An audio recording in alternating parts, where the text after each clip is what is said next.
After 3 weeks in Spain and Portugal, we headed to the airport to catch our flight to Paris. After numerous warnings to get to the airport very early, we found our airport terminal pretty much deserted.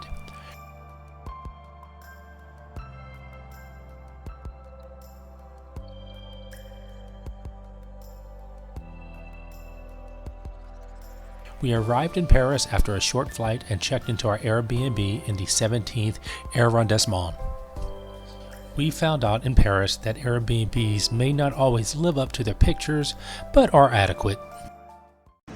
We have left the hot weather in Spain and we are now in a cooler, damper weather of France. Paris, France.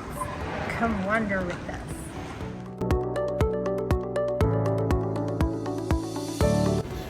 We're heading out of our Airbnb. This is the cute little street we're on. It has about 6 bakeries, cafes, 2 grocery stores. Pretty awesome.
Welcome to Disneyland Paris! Disneyland Paris is a magical theme park resort filled with beloved characters, immersive lands, and exciting attractions for all ages.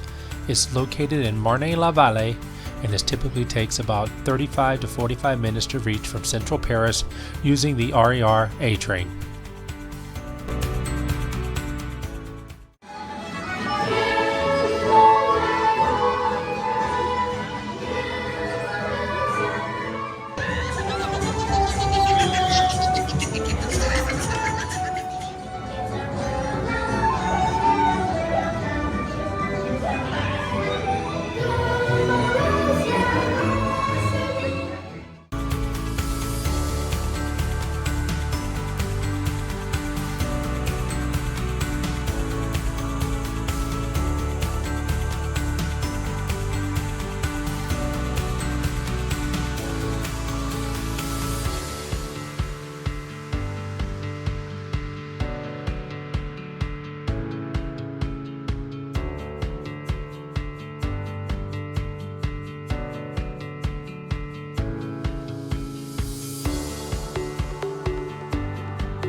Walt Disney Studios is the second park at Disneyland Paris, which offers attractions themed around movies, TV, and animations.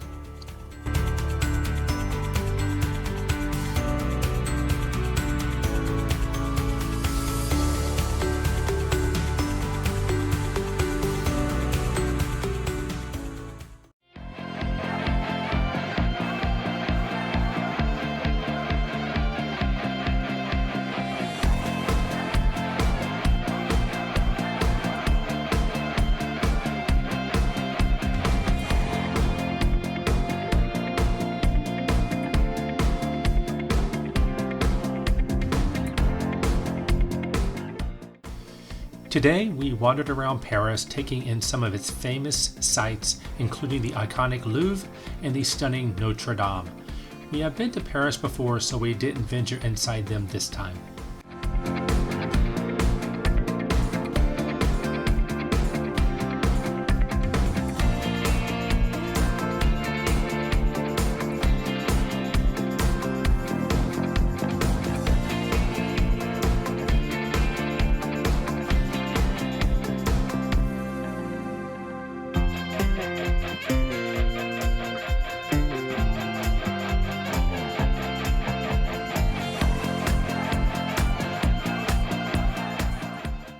After 4 days in Paris, it was time to take the train to Tours to check out as many chateaus as we can as we wander around the Loire Valley.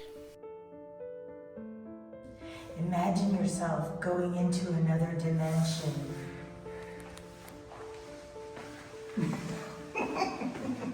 Maggie thinks this is like the Twilight Zone, but those that know this looks more like The Shining.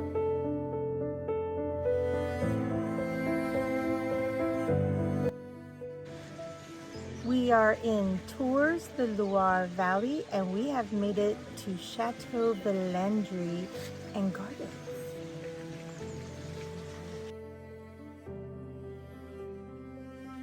The Chateau de Villandry in France is a Renaissance masterpiece best known for its extraordinary formal gardens, which are among the finest in Europe.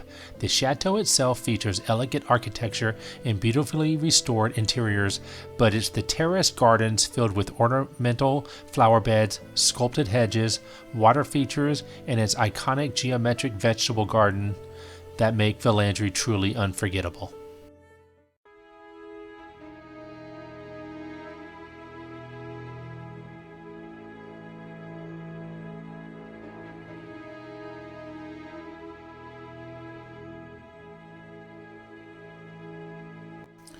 Chateau de Chenonceau is a stunning Renaissance chateau in France, built in 1513.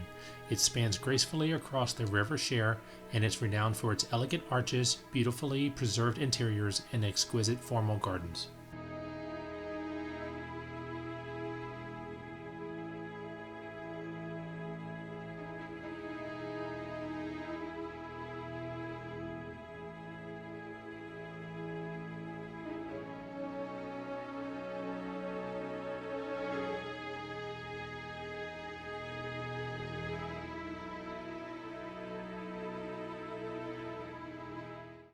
Chateau de Chambord is a magnificent French Renaissance castle in the Loire Valley, built beginning in 1519 under King Francis I.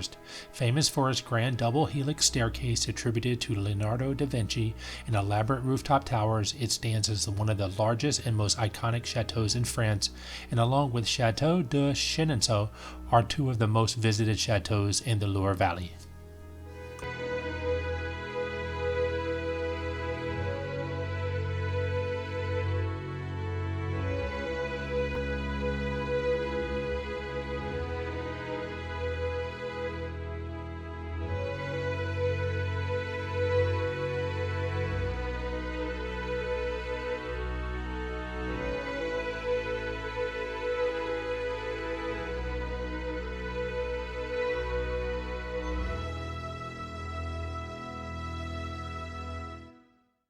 Today we're going to attempt to go to 3 chateaus.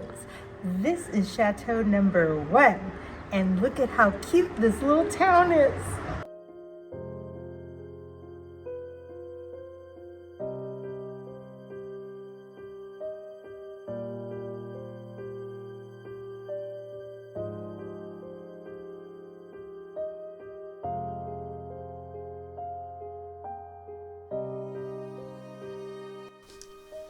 Chateau des Azay-le-Rideau is a graceful Renaissance castle set on an island in the Indre River, giving it a magical mirror-like reflection in the water. Built between 1518 and 1527 under King Francis I, it's celebrated for its elegant architecture, sculpture details, and peaceful garden setting.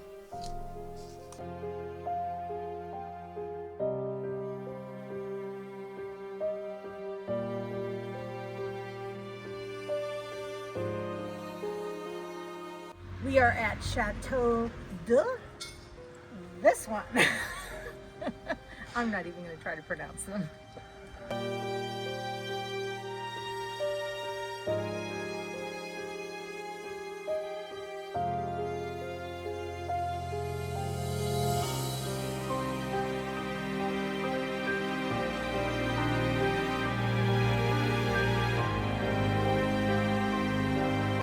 Chateau de Ussé, located on the edge of the Chinon Forest in France's Loire Valley, is a fairy tale Renaissance castle that inspired the story of Sleeping Beauty. Originally built in the 15th century, it blends medieval fortifications with elegant classical architecture. We've got down to the lower level. We believe this is the dungeon, because if this is not the dungeon, I don't like this room. It should be the dungeon if it's not. Sleeping Beauty this way.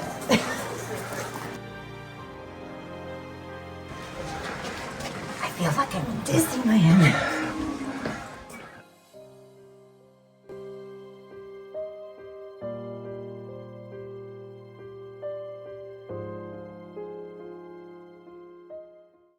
Okay, we've gone up so many flights of stairs, rounded about, and now I don't even know if we're supposed to be here, because this is like land that time has lost. I don't know if you can breathe here.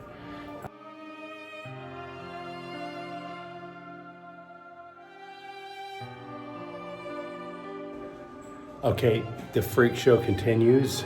We now have found this guy and some sort of story about Disney about 100 years later. No, not Disney. It's not Disney. Okay, Maggie said it, definitely not Disney, so no. 100 years ago? 100 years ago, Really? Some story of creepiness. Not 100 years ago. Not 100, creepiness.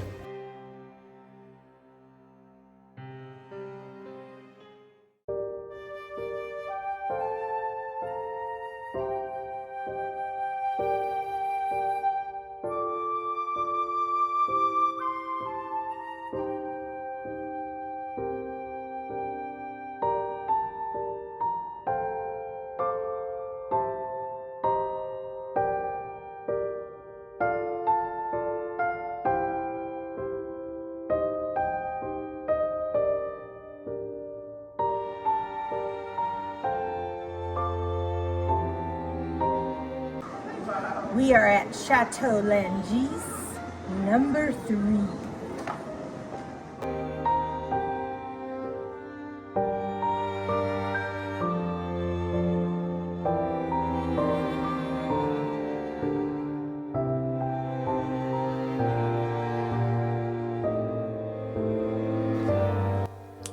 Chateau de Langias is a medieval fortress in the Loire Valley, known for its imposing defensive walls and beautifully preserved interiors.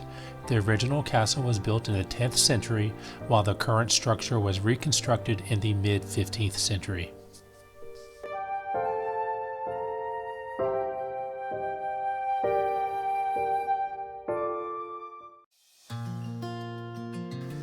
After 4 days of chateaus in the Loire Valley, it's time to enjoy our last breakfast at sunrise and get on the road.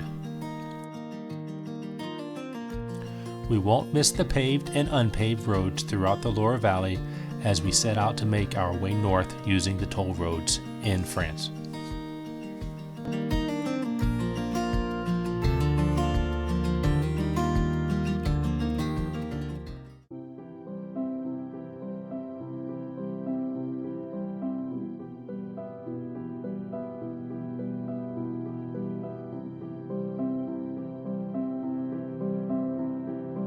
We have arrived in Dinan, and we are at Super U, which is like a super-duper market. They sell appliances and everything you need. And we're trying out their desserts. Look at this cuteness. It's a little cup, and it's filled with coffee yummy goodness.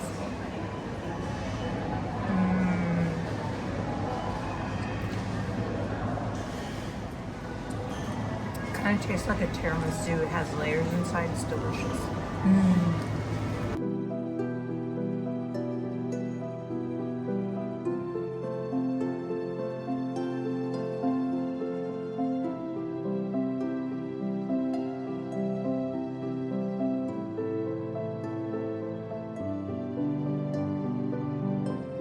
Dinan is located in Brittany in the northwest France. It is a beautiful preserved medieval town known for its timber-framed houses, cobblestone streets, and impressive city walls. Founded around the 11th century, it has retained much of its historic charm, especially in its old town and along the scenic Rance River.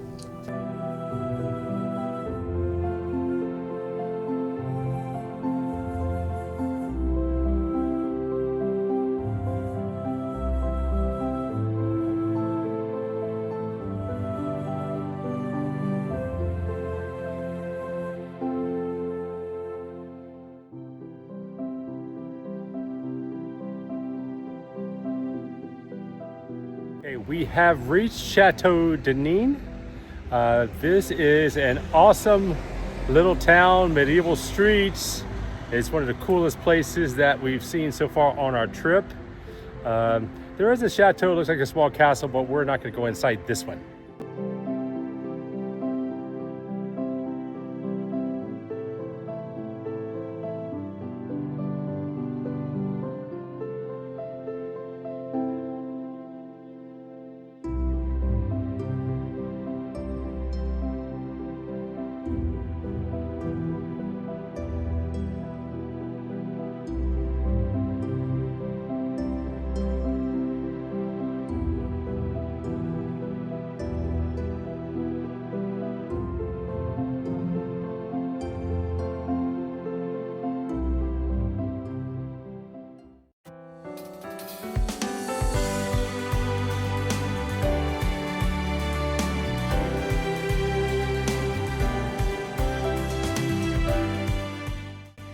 Welcome to Saint-Malo. Come wander with us, this cute little medieval city.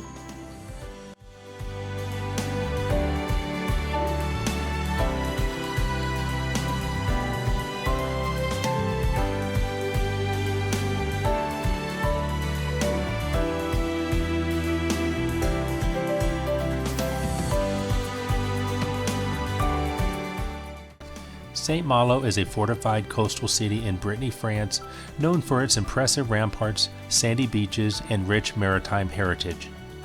Its origins trace back to a 6th century monastic settlement founded by the Welsh and later developed into a powerful walled town by the Middle Ages.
Saint-Malo is a very touristy area and there is no parking within the walls, so parking outside the city can get very chaotic.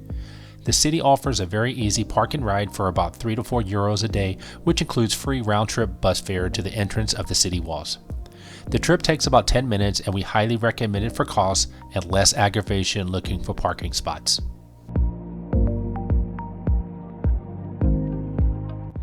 Okay, we are day 2.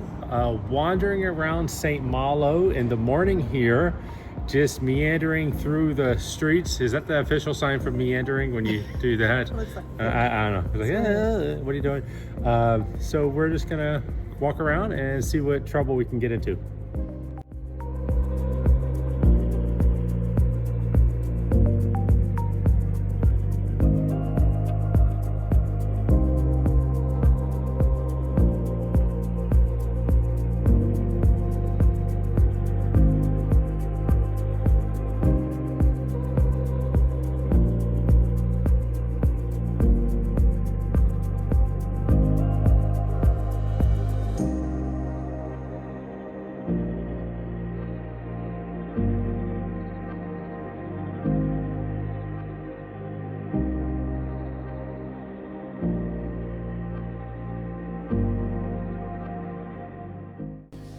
People should visit Saint-Malo because it offers a rare blend of dramatic coastal scenery, rich maritime history, and a beautifully preserved medieval architecture.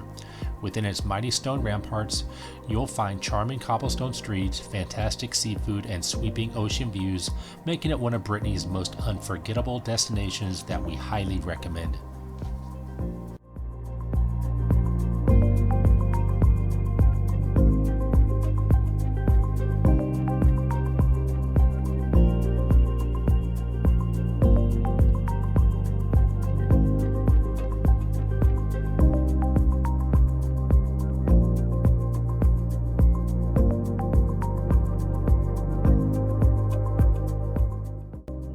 we are at Les Corps de Garde, and we are having dessert. And we ordered some crepes. Mine is butter, sugar, and lemon, and his is caramel.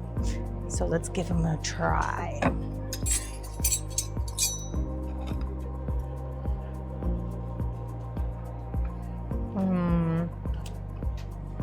Exquisite. Yummy. Super good.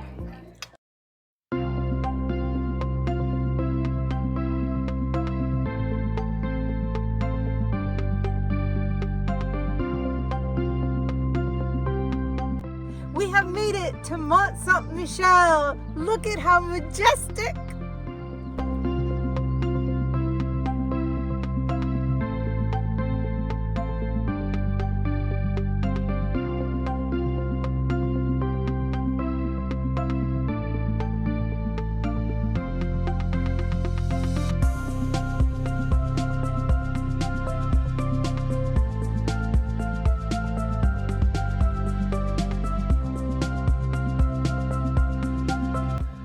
Well, it's such a beautiful morning here at Mont Saint-Michel, and there's my beauty right there. We decided that we wanted to do the walk. The walk is, I believe, probably about a mile from the hotel that we're staying at. We're staying at the closest hotel to the Mont that's not inside the Mont itself. I saw sheep, so really didn't have a choice. This lovely lady. 100% recommend it. Don't take the shuttle. You want to walk up to it. Take the shuttle on the way back.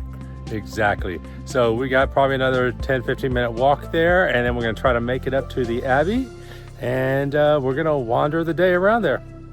Come wander with us.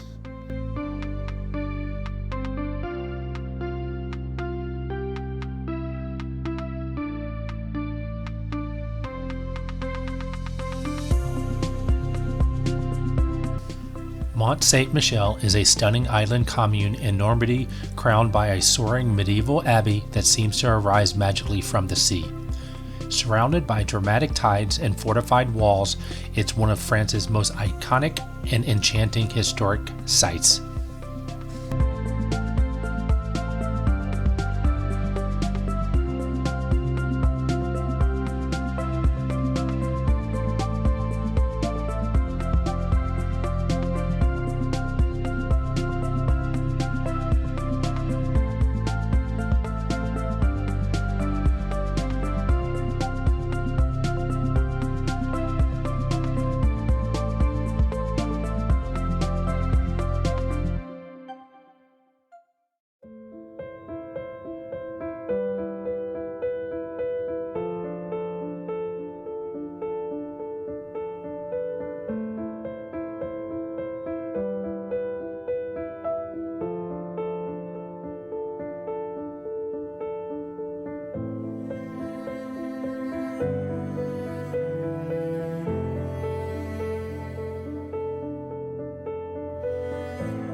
Mont Saint-Michel is a bucket list must because it offers a one-of-a-kind blend of natural wonder, medieval architecture, and spiritual history that you won't find anywhere else in the world. Watching the island rise dramatically from the tidal bay, sometimes surrounded by water, other times connected by land, feels almost magical. Exploring its narrow lanes, towering abbey, and breathtaking viewpoints gives visitors the sense of stepping into another time. It's an unforgettable experience that captures the essence of France's beauty, mystery, and heritage.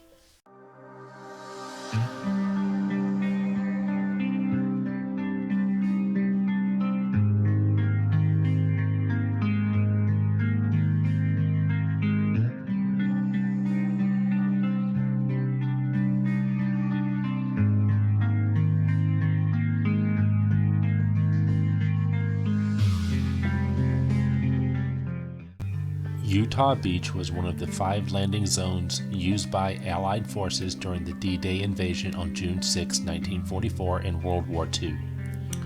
U.S. troops of the 4th Infantry Division landed there, secured the beachhead with relatively fewer casualties than other sectors, and began pushing inland to link up with airborne units and liberate Normandy from German occupation.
Pointe du Hoc is a dramatic clifftop on the Normandy coast where U.S. Army Rangers carried out a daring assault on D-Day, June 6, 1944. Scaling 100-foot cliffs under heavy fire to destroy German artillery positions, the Rangers bravely made it one of the most heroic and strategically important actions of the invasion.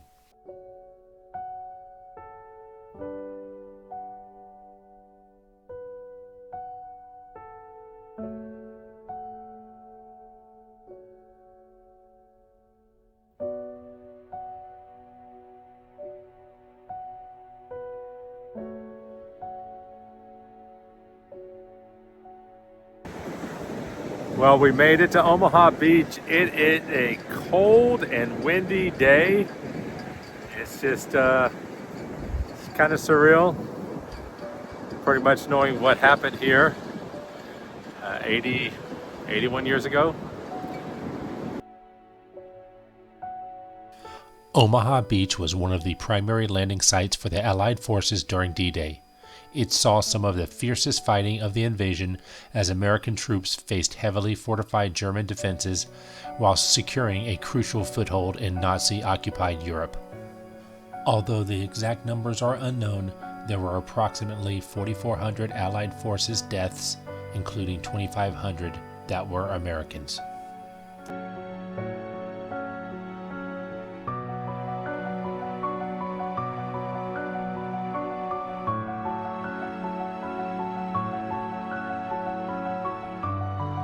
The American Cemetery stands as a solemn memorial to the more than 9,000 American service members who lost their lives during the D-Day landings and the Battle of Normandy in World War II.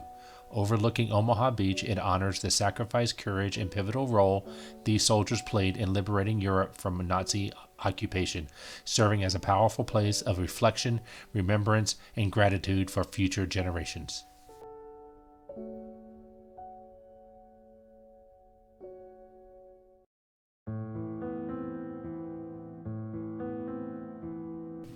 After spending a week in northern France, it was time to drive back down to the Loire Valley.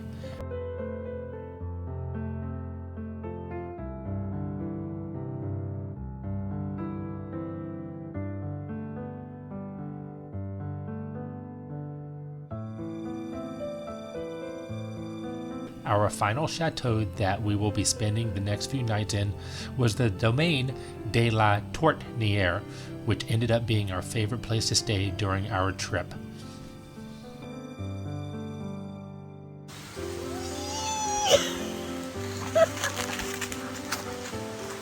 I want one of these in the backyard.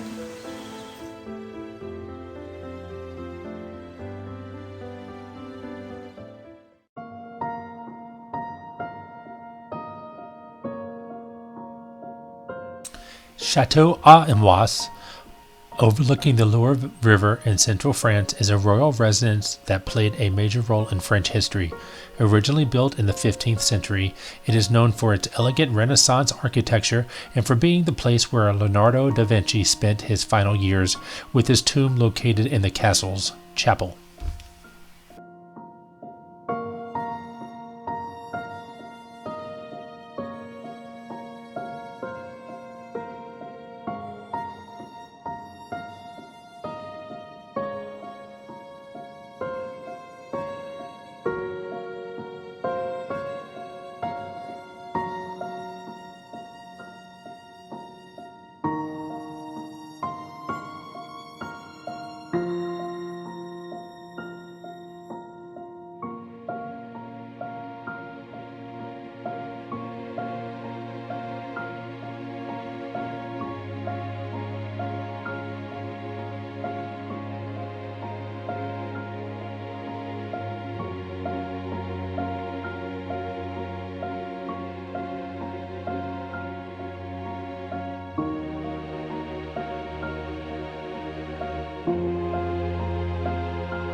The royal city of Loches is a beautifully preserved medieval town known for its impressive fortress and rich royal history.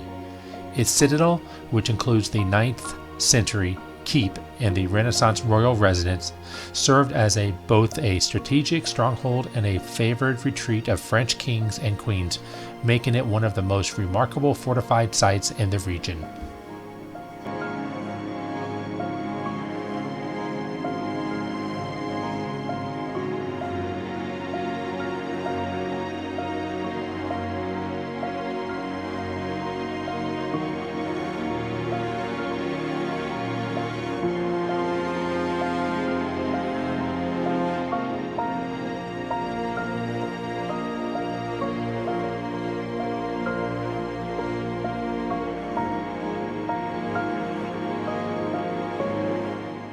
I'm like 5 levels down in some dungeon. I'm so far underneath the ground. Honestly, if a place was ever haunted, this would be it. I'm out. I'm going back up those stairs. I'm out.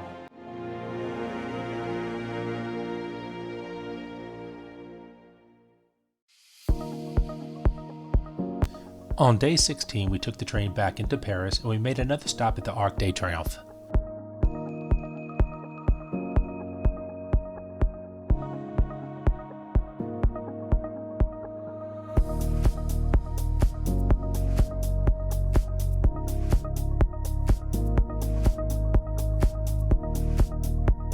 We fell in love with a neighborhood steakhouse called Hippopotamus, and we ate there numerous times. We were never disappointed with their steak selection and enjoyed every meal there over the next few days. Highly recommend.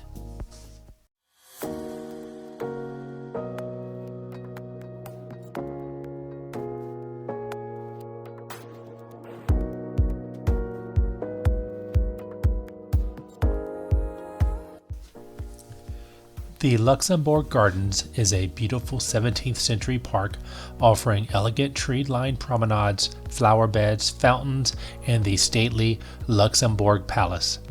It's a favorite place for locals and visitors to relax, stroll, and enjoy classic Parisian charm.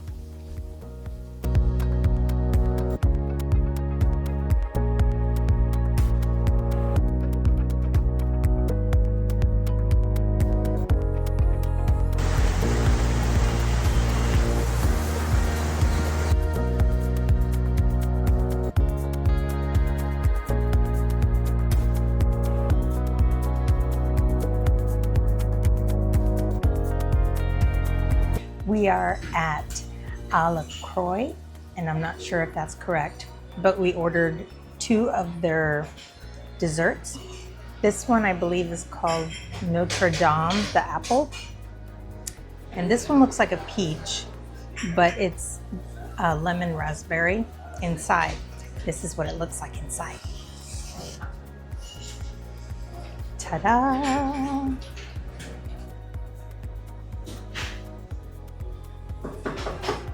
Oh my God.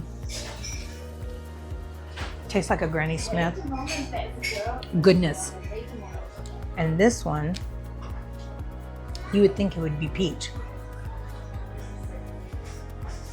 It's not. It's lemon raspberry. But they're so pretty, look. And they actually taste good. So.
The Palace of Versailles is a grand formal royal residence just outside Paris, known for its opulent architecture, dazzling hall of mirrors, and vast formal gardens.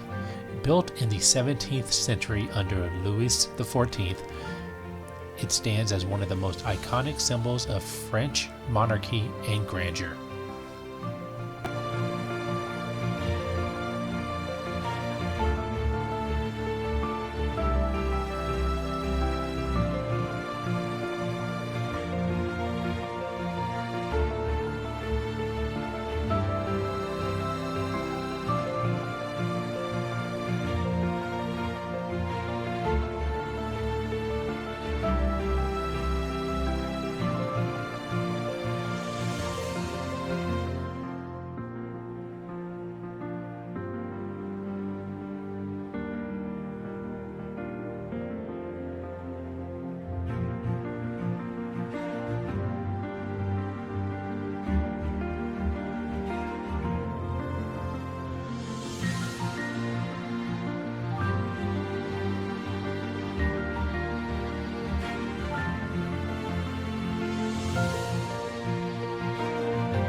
On our last day in Paris, we decided to wander the streets and take in as many sights as we can fit into our last day.